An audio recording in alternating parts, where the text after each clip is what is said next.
Small and rural police departments often struggle with limited budgets and lack of experience in securing grants.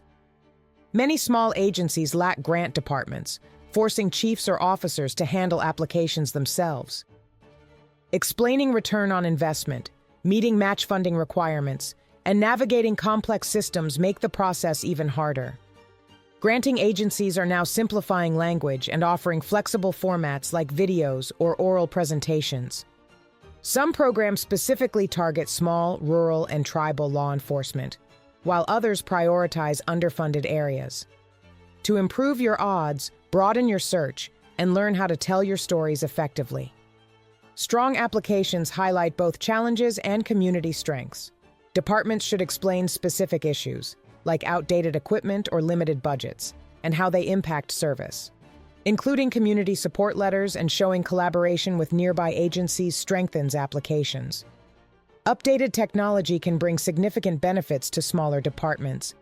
Many grant funding programs require matching funds, money your department contributes to the project to receive the state or federal grant funds. Small and rural police departments should explore these programs. Cops hiring, up to $125,000 for 3 years, 25% match, to expand community policing.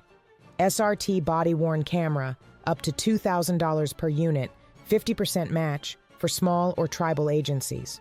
Rural and small violent crime, up to $300,000, no match, to reduce violent crime. Rural domestic violence, sexual assault and stalking, $500,000 or more, no match, for investigation and victim support.